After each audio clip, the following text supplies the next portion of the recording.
Palavra da Verdade, com Hernandes Dias Lopes. Meus amados, vamos abrir a palavra de Deus na carta de Tiago, capítulo 3. Tiago, capítulo 3.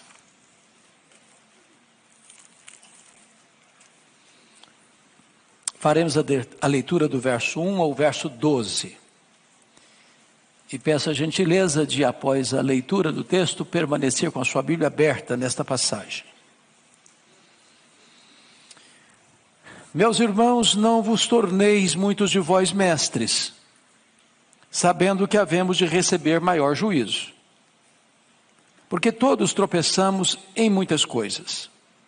Se alguém não tropeçar no falar, é perfeito varão, capaz de refrear também todo o corpo.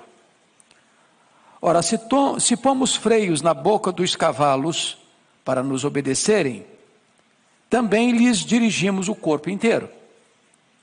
Observai igualmente os navios, que sendo tão grandes e batidos de rijos ventos, por um pequeníssimo leme, são dirigidos para onde queira o impulso do timoneiro. Assim também a língua, pequeno órgão, se gaba de grandes coisas. Vede como uma fagulha põe em brasas tão grande selva. Ora, a língua é fogo, é mundo de iniquidade. A língua está situada entre os membros do nosso corpo e contamina o corpo inteiro. E não só põe em chamas toda a carreira da existência humana, como também é posta ela mesma em chamas pelo inferno. Pois toda espécie de feras, de aves, de répteis e de seres marinhos se doma, e tem sido domada pelo gênero humano. A língua, porém, nenhum dos homens é capaz de domar. É mal incontido, carregado de veneno mortífero. Com ela bendizemos ao Senhor e Pai, também com ela amaldiçoamos os homens feitos à semelhança de Deus. De uma só boca procede bênção e maldição. Meus irmãos, não é conveniente que estas coisas sejam assim. Acaso pode a fonte jorrar do mesmo lugar o que é doce e o que é amargoso? Acaso, meus irmãos, pode a figueira produzir azeitonas ou a videira figos? Tampouco fonte de água salgada pode dar água doce. Eu quero meditar com os meus amados sobre o tema cuidado com a sua língua. Cuidado com a sua língua. Bom, esse Tiago que escreve esta carta não é o Tiago apóstolo. O Tiago apóstolo foi assassinado em Jerusalém por ordem do rei Agripa I. Esse Tiago aqui é o filho de Maria, é o irmão de Jesus, que foi convertido apenas após a ressurreição de Jesus, e que se tornou um líder da igreja de Jerusalém. Inclusive foi ele quem presidiu o primeiro concílio da igreja em Jerusalém, conforme relatado em Atos capítulo 15. Tiago é considerado o livro de Provérbios do Novo Testamento. Talvez a carta mais prática que nós temos no Novo Testamento. Os historiadores dizem que Tiago foi um homem de oração a ponto de ser chamado o homem de joelhos de camelo. Tal a forma com que ele orava de joelhos, que engrossou seus joelhos, e ele era esse homem prático, por isso homem de oração. Nesta carta, ele carrega as tintas para enfatizar que o cristianismo prático passa pela nossa comunicação, passa pelo uso da língua. Se não, vejamos, olha aí capítulo 1, verso 19 comigo, e peço que você leia essa passagem comigo, toda a igreja comigo, Tiago 1,19, vamos juntos? Sabeis estas coisas, meus amados irmãos, todo homem, pois, esteja pronto para ouvir, tardio para falar, tardio para se irar. Então, o primeiro conselho dele na carta é: seja tardio para falar, pense melhor, pense bem. A língua é o megafone do coração. A língua só fala o que é produzido no coração. Então, reflita antes de falar. Segundo conselho, olha comigo capítulo 1, verso 26, vamos todos ler. Se alguém supõe ser religioso, deixando de refrear a língua, antes enganando o próprio coração, a sua religião é vã. Por que você engana o coração? Porque se você não refreia a língua e está dizendo meu coração é bom, mas a língua é má, tem uma incoerência aí, você está enganando a você mesmo. A língua é como esse painel do seu carro, é um espelho. Ele só vai reproduzir o que está programado. Você programa no seu celular, ele aparece no espelho. O coração é a fonte, a língua é o megafone do que é produzido no coração. Então, se você não refreia a sua língua, então a sua religião é de boca para fora, não é sincera, não é verdadeira, porque tudo emana e procede do coração. Vamos dar uma olhadinha agora no capítulo 4, verso 11. Olha aí comigo e vamos ler juntos. Vamos lá? Irmãos, não faleis mal uns dos outros. Aquele que fala mal do irmão, ou julga seu irmão, fala mal da lei, e julga a lei. Ora, se julgas a lei, não és observador da lei, mas juiz. Então, preste atenção. Sobretudo nesse tempo de tanta polarização política, ou de tantas tensões no Brasil, às vezes nós corremos o risco de sermos colhidos falando mal. E às vezes falando mal de irmão. E Tiago está nos exortando aqui que nós não somos juízes, nós somos irmãos. E nós não devemos falar mal do irmão. Porque se estamos falando mal do irmão, nós estamos julgando a lei e não obedecendo a lei. Bom, mas agora nós vamos nos concentrar no texto. Porque não há nenhum texto da Bíblia tão exaustivo e tão lúcido e tão claro e tão detalhado sobre o problema da língua como Tiago capítulo 3. Aliás, antes propriamente de entrar nele, me permita mais dois textos da Bíblia que me impressionam muito. O primeiro deles é Provérbios 18, 21, quando diz que a morte e a vida estão no poder da língua. Quem bem utiliza, comerá do seu fruto. Ou seja, você pode dar vida, você pode matar um relacionamento, dependendo da maneira como você se comunica. Então a língua tem o poder de dar vida, a língua tem o poder de matar. Isso vale para o casamento, isso vale para a família, isso vale para os relacionamentos interpessoais, isso vale lá para a sua empresa, isso vale para os relacionamentos aqui da igreja. Mas o outro texto, irmãos, para mim é um dos mais complexos, eu até gravei esta semana um texto sobre ele, e eu gostaria que você olhasse comigo, Provérbios 6, dá uma olhadinha aí, versículos 16 a 19, todo pecado é abominação para Deus, não há pecadão, pecadinho, todo pecado é grave e é maligníssimo, mas há pecados que têm consequências mais graves, olha comigo o que Salomão vai registrar em Provérbios 6, 16 a 19, você pode ler comigo, vamos juntos? 6 coisas o Senhor aborrece, e a 7ª a sua alma abomina. Então para um pouquinho. Então tem 6 pecados que vai listar aqui que Deus aborrece. Ele vai citar um pecado dentre esses 6, que é o 7º, ou dentre esses 6 não, além desses 6, que é o 7º, que aí há uma força maior na expressão. A alma de Deus abomina. Então vamos aos 6 que Deus aborrece. Primeiro, olhos altivos, orgulho, Deus aborrece orgulho. Segundo, língua mentirosa, mentira, Deus aborrece mentira. Terceiro, mãos que derramam sangue, inocente, assassinato, desde a vida intrauterina, em qualquer fase da vida, Deus aborrece. Quarto, coração que trama projetos iníquos, maldade, Deus aborrece. Quinto, pés que se apressam a correr para o mal, violência, Deus aborrece. Sexto, pecado que Deus aborrece, testemunha falsa que profere mentiras, perjúrio.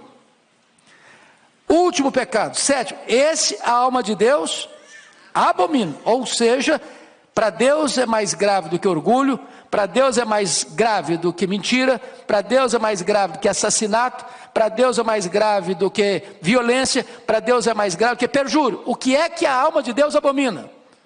Vamos lá? E o que semeia? Contendas entre irmãos. Para um pouquinho agora para pensar, quão grave é isso aos olhos de Deus. É por isso que Tiago diz que se você não refreia a sua língua, enganando o seu coração, a sua religião é vã. Então, dito isto, vamos agora para Tiago 3, que é o texto em pauta.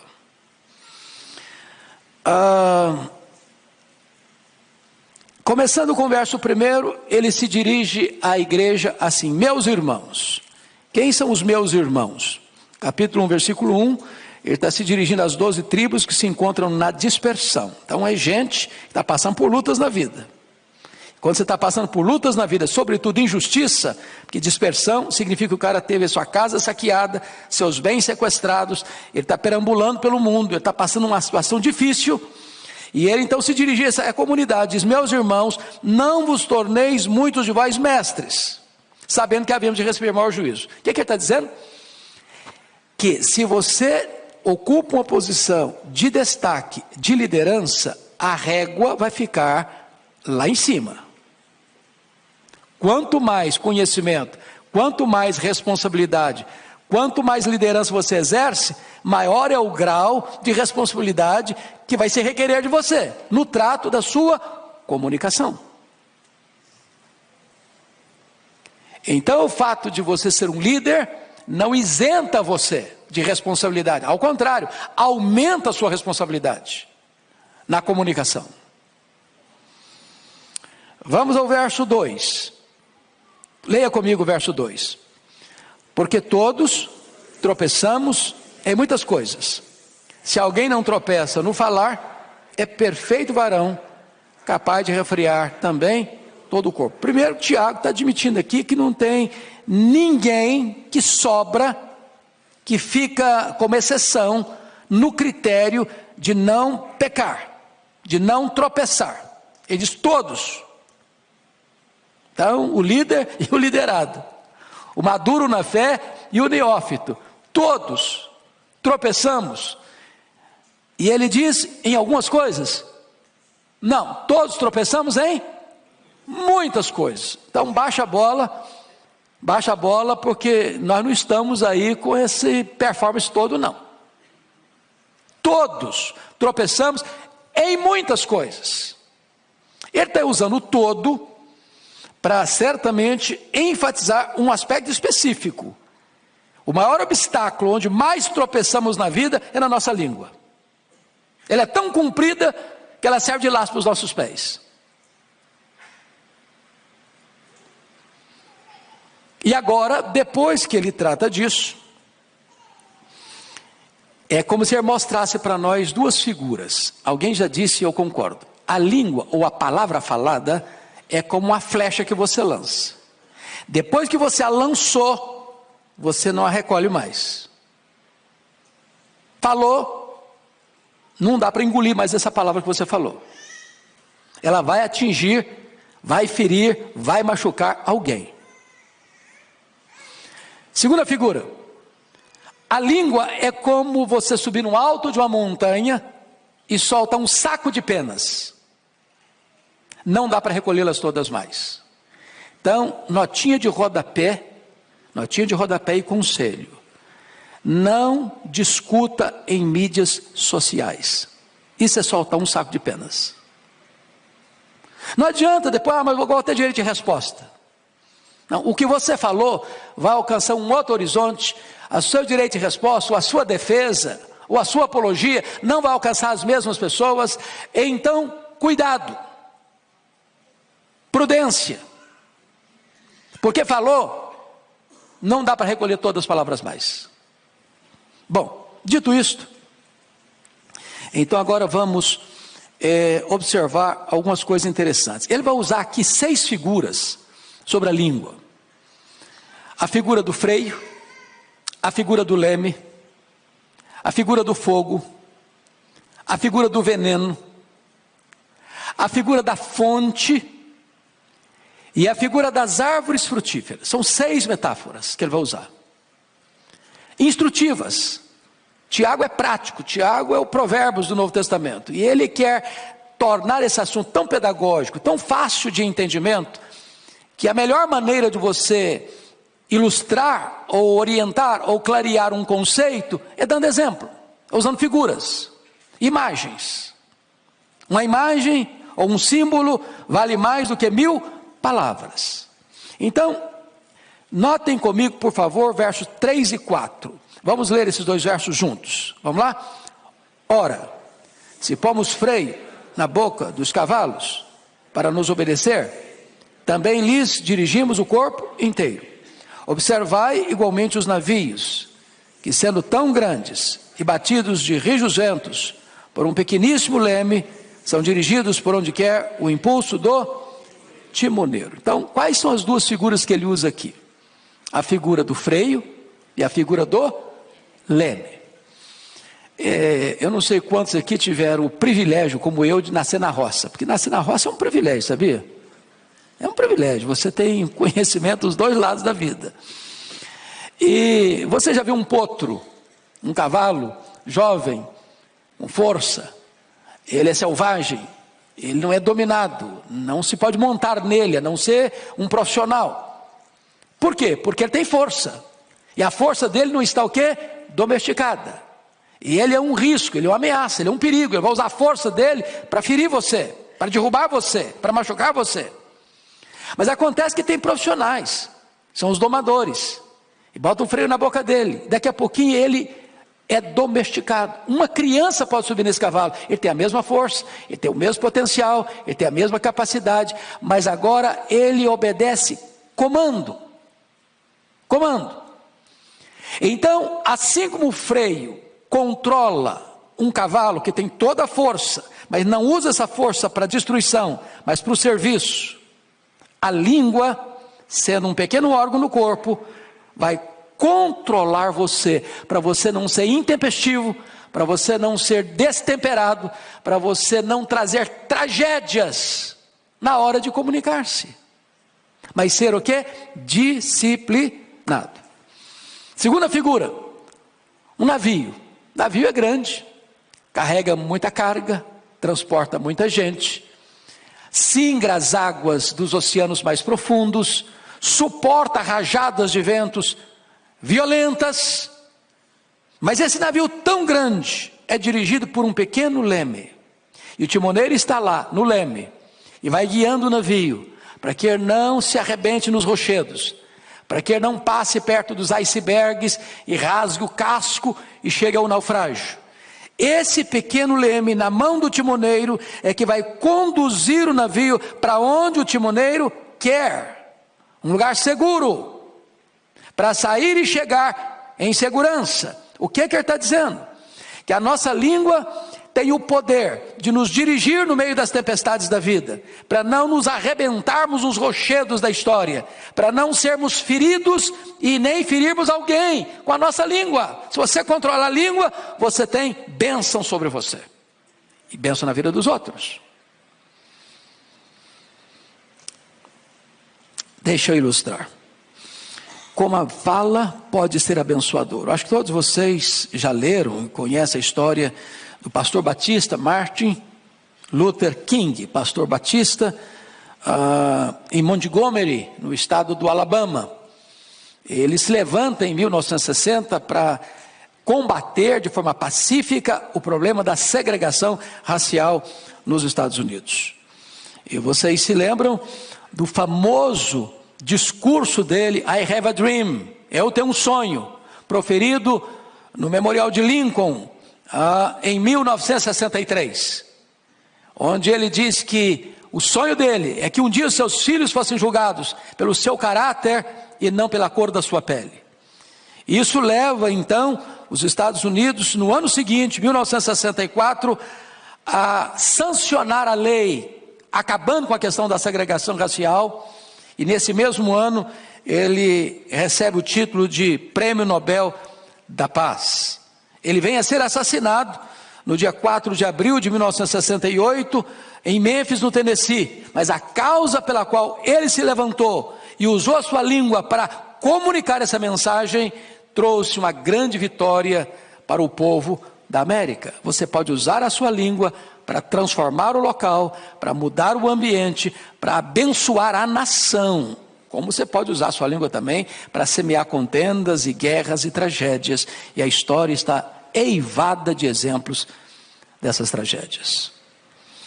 Vamos à segunda figura nos versos 5 a 6. Leia comigo, por favor, 5 e 6. Assim também a língua, pequeno órgão, se gaba de grandes coisas. Vede como uma fagulha põe em brasas tão grande selva. Ora, a língua é fogo, é mundo de iniquidade. A língua está situada entre os membros do nosso corpo e contamina o corpo inteiro. E não só põe em chamas toda a carreira da existência humana, como também é posta ela mesma em chamas pelo inferno. Então agora ele está usando duas figuras. Ele está usando a figura do fogo. E lá no versículo 8 é que vai usar a figura do veneno. Eu não vou explorar aqui por enquanto. Mas vamos pensar aqui nessa figura do verso 5. Vede como uma fagulha põe em brasas tão grande selva. Vocês certamente estão acompanhando e acompanhar, graças a Deus as chuvas estão chegando, mas nós vivemos meses agora, um mês e pouco, uma das maiores tragédias do Brasil, um incêndio criminoso que atinge o Brasil de norte a sul, de leste a oeste. E vocês acompanharam que muitas pessoas fizeram isso propositadamente, acendendo um isqueiro, ou jogando uma guimba de cigarro, queimando pastagens, matando o gado, queimando lavouras, destruindo florestas, apenas um risco de um palito de fósforo que você sopra e apaga, ou um isqueiro que você acende para acender um cigarro, acender um fogo num fogareiro, pode gerar um incêndio de proporções terríveis, devastadoras, causando morte, destruição, prejuízo. Talvez nós pudéssemos usar um segundo exemplo, que vocês também devem ter informação. O incêndio que aconteceu no dia 8 a 10 de outubro de 1971 em Chicago, quando Moody fazia lá uma cruzada. Para vocês terem uma ideia da gravidade desse incêndio, 100 mil casas atingidas, 17.500 prédios atingidos, centenas de pessoas mortas. Um incêndio que começou num estábulo, coisa pequena, mas que ganhou proporções devastadoras. Ou poderíamos ainda citar o incêndio de 17 a 24 de julho do ano 64, na capital do Império Romano, a cidade de Roma, quando dos 14 bairros de Roma, 10 foram devastados pelas chamas. O que Tiago está nos informando? Que uma palavra mal colocada, mal dita, ou bota junto, maldita, ela pode ter uma destruição devastadora.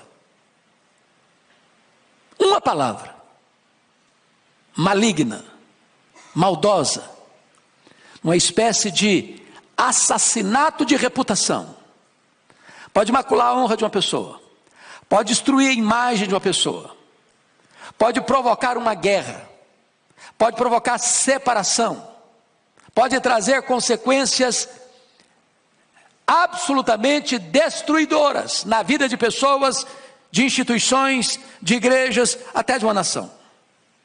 Então, é necessário ter esta percepção. Versículo 6, veja comigo o que Tiago vai dizer. Além da língua ser uma fagulha de fogo, ele vai dizer que a língua contamina e destrói. Versículo 6, ora, a língua é fogo. Preste atenção, ele não diz que a língua é como fogo. Agora ele não está ilustrando, agora está fazendo uma afirmação. A língua é fogo. Fogo queima, fogo dói, fogo destrói, fogo mata. A língua é fogo. Mas ela não é apenas fogo, ela é o quê? Mundo de iniquidade.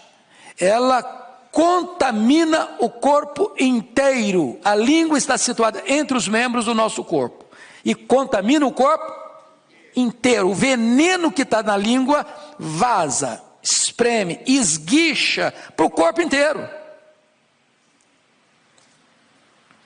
Alguém já disse que a fera mais peçonhenta do mundo está escondida atrás da toca dos dentes. Pensa numa cobra venenosa. A língua é mais venenosa. Pensa num fogaréu. A língua é um fogo mais perigoso ainda. Agora veja você a afirmação. E não só põe em chamas a carreira da existência humana. Você já pensou que é isso? Ele está dizendo, a língua mata. Quantos assassinatos, irmãos, surgiram na história? Quantas guerras, levando milhares de pessoas à morte, foram produzidas pela língua, pela mentira, pelo perjúrio, pela falsa acusação, pela maledicência, pela fofoca. Ela põe fim à existência da carreira humana, ou seja, ela mata, ela destrói. Agora o que vai acontecer com ela? Versículo 6, como também é posta ela mesma em chamas pelo inferno, ou seja, ela condena ao inferno a própria pessoa que fala. A pessoa que fala é um instrumento do inimigo, e ela arrasta a própria pessoa para a destruição do inferno. Então, ela contamina e destrói. Então, ela é fogo, é uma fagulha pequena que incendeia uma selva, ela contamina e destrói. Terceiro lugar, a língua é indomável. Vamos ao verso 7 e 8, leia comigo por favor. Pois toda espécie de feras, de aves, de répteis, de seres marinhos, se doma, tem sido domada pelo gênero humano. A língua, porém, nenhum dos homens é capaz de domar. É mal incontido, carregado de veneno mortífero. Vamos pegar só até impossível de domar. Então, ele está usando aqui uma possibilidade, um fato, uma realidade. Deus criou o homem, colocou o homem no jardim, deu ao homem a capacidade de dar nome aos animais e mais, de dominar sobre as aves dos céus, sobre os animais da terra e sobre os peixes do mar. Ou seja, o homem recebe o poder de Deus para domesticar e dominar os animais voláteis, os animais terrestres e os animais aquáticos. O homem tem esse poder e de fato o homem tem exercido esse papel. Ele doma mesmo as aves dos céus, os animais da terra e os peixes do mar. O homem tem essa habilidade, essa gestão, esse governo concedido pelo próprio Deus. Agora, depois de fazer essa declaração tão ampla, ele diz assim: a língua, porém, nenhum dos homens é capaz de domar. Quantos homens não conseguem domar a língua? Quantos? Nenhum. Então baixa a bola de novo. Nenhuma pessoa nesse auditório, nem nas milhares de pessoas que estão nos assistindo, pode cruzar os braços. Isso aí não tem nada a ver comigo. Eu sou um perfeito varão que nunca tropecei na minha língua. Quem de nós ousa dizer que nunca errou?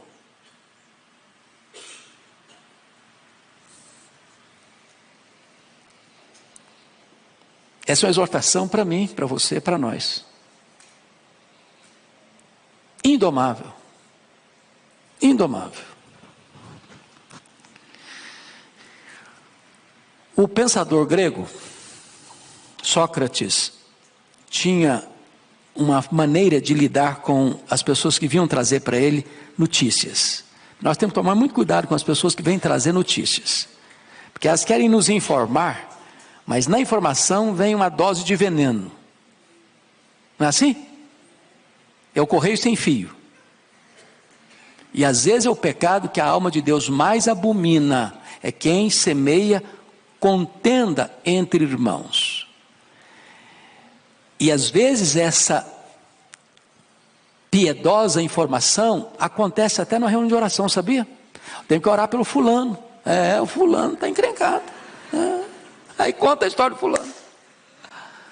Arrebenta com o fulano. Destrói a reputação dele. Joga farinha no ventilador. Para depois dizer que está pedindo oração. Cuidado. Cuidado. Muito cuidado. Então, o Sócrates diz o seguinte: quando alguém chegava com um comentário para ele, falou: tinha que passar por 3 peneiras. O cara veio trazer um comentário para você. A primeira pergunta: isso é verdade? Eu ouvi que é verdade. Bom, então você não tem certeza. Me contaram. Bom, então você está recebendo informação de segunda mão. Segunda peneira: você já falou isso para a pessoa? Você está trazendo informação da outra pessoa, já falou com ela? Se não falou com ela, não vem falar para mim. Ela que tem que saber. É sobre a vida dela. Terceira peneira: isso vai ajudar a resolver o problema? Você me contar? Porque se não vai ajudar, nem me conte, não tem interesse em saber. Bom, esse cara não era crente, mas o conselho serve. O conselho serve. É verdade? Você já falou para a pessoa? Isso vai ajudar a resolver o problema? Então, cuidado com essa língua que é rebelde, é um cavalo que não se doma, é um navio sem leme. Cuidado. Mas aí ele vai usar uma outra figura agora, como disse para vocês, que é a figura do fogo e a figura do veneno. Olha o versículo 8, parte B. É mal incontido, carregado de veneno, o quê? Mortífero. Tem veneno que ele é mais ou menos mortífero. A pessoa fica doente, mas não morre de imediato. Agora, se você tomar um copo de arsênico, vai cair mesmo. Vai morrer mesmo. Então, o que ele está usando? As duas figuras que ele está usando é que tanto o fogo quanto o veneno são 2 instrumentos de quê? De destruição. De destruição. E ele está usando essas duas figuras para dizer para você que a língua tem esse poder destrutivo. Uma pequena dose mata e destrói. Mas ele vai usar uma quinta figura aqui ainda. Versículo 9 e 10. A língua é incoerente. Leia comigo o versículo 9 e 10. Vamos lá? Com ela bendizemos ao Senhor e Pai. Também com ela amaldiçoamos os homens, feitos à semelhança de Deus. De uma só boca procede bênção e maldição. Meus irmãos, não é conveniente que essas coisas sejam assim. Então, ele está usando aqui 2 realidades e dando um conselho. Quais são as 2 realidades? É que a língua é incoerente. Como assim incoerente? Com ela nós bendizemos a Deus. Aqui no culto público.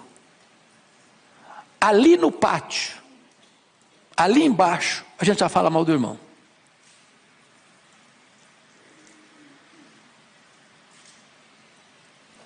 Como assim? A mesma língua? Que acabou de bendizer a Deus, está amaldiçoando alguém que fez feita a imagem de Deus? Olha a incoerência. Eles uma mesma língua procede bênção e maldição. Eu abençoo e eu amaldiçoo com a mesma língua. Incoerente, inconsistência. Agora, isso é a realidade, mas não é o conveniente. Ele exorta. E qual é a exortação dele? Meus irmãos, ele está fazendo um apelo para os irmãos. Veja que ele não está falando para os ímpios, ele não está falando para os pagãos. Ele não está falando para a gente não convertida. Ele está falando para a gente que nasceu de novo. Meus irmãos, isso não é conveniente. Não é porque as coisas acontecem que você agora, não, mas é isso mesmo, nós somos todo mundo fraco mesmo, nós somos tudo pecador mesmo, então deixa eu soltar a língua, deixa eu soltar mesmo o verbo, deixa eu falar o que eu quiser falar, e ninguém tem nada a ver com isso. Tem sim. Tem sim. Aquele que não refreia a sua língua, enganando o próprio coração, a sua religião é o quê? Vã. Bom, dito isto, vamos encerrar com o último ponto que ele menciona para nós. Se a língua tem o poder de dirigir, como o freio do cavalo e o leme do navio, se a língua tem o poder de destruir, como o fogo e o veneno, em terceiro lugar, a língua tem o poder de deleitar, como uma fonte e como uma árvore frutífera. Essa é a linguagem dele dos versos 11 e 12. Leia comigo, toda a igreja. Acaso pode a fonte jorrar do mesmo lugar o que é doce e o que é amargo? Acaso, meus irmãos, pode a figueira produzir azeitonas, ou a videira figos? Tampouco fonte de água salgada poderá água doce. Ele está, de certa forma, só mudando as figuras para mostrar novamente a incoerência da língua. Perceberam? Ele está usando uma outra imagem agora. Outra imagem. Agora não é bem dizer e falar mal do irmão, nem abençoar e maldizer. Ele está usando agora uma linguagem da agricultura, do campo. Então ele está falando de uma fonte. Uma fonte é o lugar de você se dessedentar, sobretudo no Oriente, onde isso era raro. Então você chega e vê uma fonte e você bebe. Vocês se lembram, quando o povo saiu do Israel, chegou no deserto e viram água e foram todos beber com muita gana, e quando beberam, o que estava acontecendo? A água era amarga, não dá para beber. Então você tem fonte de água doce e tem fonte de água salobra. Agora você nunca vai ver uma fonte produzir água doce e daqui a pouquinho água salobra ao mesmo tempo. Se é água doce, é água doce. Se é água salobra, é água salobra. O problema é que a língua é tão complexa que às vezes dessa mesma fonte sai água doce, dessa mesma fonte sai água salgada. A mesma língua que abençoa, amaldiçoa. A mesma língua que glorifica a Deus, fala mal do irmão. Aí vou usar outra figura, a figura da árvore. Ele diz assim, versículo 12: acaso, meus irmãos, pode a figueira produzir azeitonas? A figueira produz o quê? Figo. Azeitona, a videira produz o quê? Uva. É isso mesmo que eu falei? Eu me confundi. Vamos de novo. Acaso, meus irmãos, pode a figueira produzir azeitona? Então figueira produz o quê? Figo. O que produz azeitona? Oliveira. A videira produz o quê? Uva. Ela não produz o quê? Figo. O que produz figo? Figueira. O que ele está dizendo? A fonte produz aquilo que é da natureza dela produzir. Ela é fonte doce ou salgada?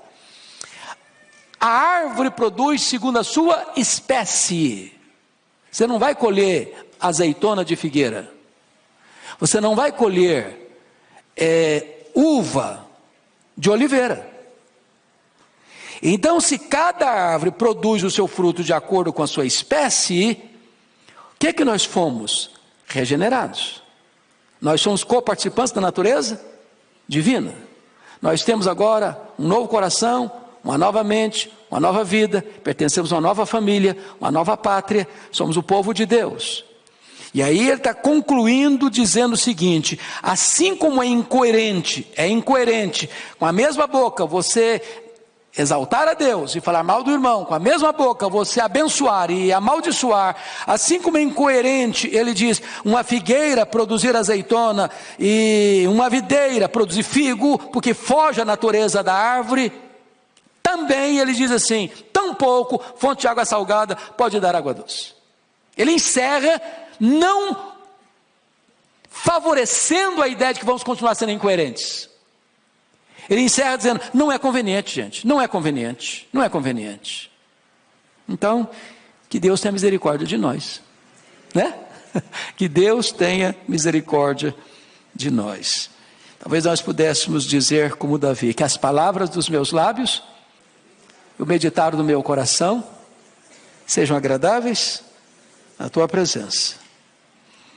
Você pode abençoar, você pode ter uma palavra terapêutica, as pessoas podem sair de perto de você mais animadas com a vida, mais encorajadas a viver. Você pode ter na sua língua a medicina e não o veneno. Você pode ser um construtor de pontes, não um cavador de abismos. Você pode ser um ministro da reconciliação e um pacificador e não um gerador de conflitos e contendas. Que Deus nos ajude. Amém. Como assim? A mesma língua? Que acabou de bendizer a Deus, está amaldiçoando alguém que foi feito à imagem de Deus? Olha a incoerência. Eles uma mesma língua procede bênção e maldição. Eu abençoo e eu amaldiçoo, com a mesma língua. Incoerente, inconsistência. Agora, isso é a realidade, mas não é o conveniente. Ele exorta. E qual é a exortação dele? Meus irmãos, ele está fazendo um apelo para os irmãos. Veja que ele não está falando para os ímpios, ele não está falando para os pagãos. Ele não está falando para a gente não convertida. Ele está falando para a gente que nasceu de novo. Meus irmãos, isso não é conveniente. Não é porque as coisas acontecem que você agora, não, mas é isso mesmo, nós somos todo mundo fraco mesmo, nós somos tudo pecador mesmo, então deixa eu soltar a língua, deixa eu soltar mesmo o verbo, deixa eu falar o que eu quiser falar, e ninguém tem nada a ver com isso. Tem sim. Tem sim. Aquele que não refreia a sua língua, enganando o próprio coração, a sua religião é o quê? Vã. Bom, dito isto, vamos encerrar com o último ponto que ele menciona para nós. Se a língua tem o poder de dirigir, como o freio do cavalo e o leme do navio, se a língua tem o poder de destruir, como o fogo e o veneno, em terceiro lugar, a língua tem o poder de deleitar, como uma fonte e como uma árvore frutífera. Essa é a linguagem dele dos versos 11 e 12. Leia comigo, toda a igreja. Acaso pode a fonte jorrar do mesmo lugar o que é doce e o que é amargo? Acaso, meus irmãos, pode a figueira produzir as... Como assim? A mesma língua? Que acabou de bendizer a Deus, está amaldiçoando alguém que foi feito à imagem de Deus? Olha a incoerência. Eles uma mesma língua procede bênção e maldição. Eu abençoo e eu amaldiçoo, com a mesma língua. Incoerente, inconsistência. Agora, isso é a realidade, mas não é o conveniente. Ele exorta. E qual é a exortação dele? Meus irmãos, ele está fazendo um apelo para os irmãos. Veja que ele não está falando para os ímpios, ele não está falando para os pagãos. Ele não está falando para a gente não convertida. Ele está falando para a gente que nasceu de novo. Meus irmãos, isso não é conveniente. Não é porque as coisas acontecem que você agora, não, mas é isso mesmo, nós somos todo mundo fraco mesmo, nós somos tudo pecador mesmo, então deixa eu soltar a língua, deixa eu soltar mesmo o verbo, deixa eu falar o que eu quiser falar, e ninguém tem nada a ver com isso. Tem sim. Tem sim. Aquele que não refreia a sua língua, enganando o próprio coração, a sua religião é o quê? Vã. Bom, dito isto, vamos encerrar com o último ponto que ele menciona para nós. Se a língua tem o poder de dirigir, como o freio do cavalo e o leme do navio, se a língua tem o poder de destruir, como o fogo e o veneno, em terceiro lugar, a língua tem o poder de deleitar, como uma fonte e como uma árvore frutífera. Essa é a linguagem dele dos versos 11 e 12. Leia comigo, toda a igreja. Acaso pode a fonte jorrar do mesmo lugar o que é doce e o que é amargo? Acaso, meus irmãos, pode a figueira produzir azeitonas, ou a videira figos? tampouco fonte de água salgada poderá água doce. Ele está, de certa forma, só mudando as figuras para mostrar novamente a incoerência da língua. Perceberam? Ele está usando uma outra imagem agora. Outra imagem. Agora não é bem dizer e falar mal do irmão, nem abençoar e maldizer. Ele está usando agora uma linguagem da agricultura, do campo. Então ele está falando de uma fonte. Uma fonte é o lugar de você se dessedentar, sobretudo no Oriente, onde isso era raro. Então você chega e vê uma fonte e você bebe. Vocês se lembram, quando o povo saiu do Israel, chegou no deserto e viram água e foram todos beber com muita gana, e quando beberam, o que estava acontecendo? A água era amarga, não dá para beber. Então você tem fonte de água doce e tem fonte de água salobra. Agora você nunca vai ver uma fonte produzir água doce e daqui a pouquinho água salobra ao mesmo tempo. Se é água doce, é água doce. Se é água salobra, é água salobra. O problema é que a língua é tão complexa que às vezes dessa mesma fonte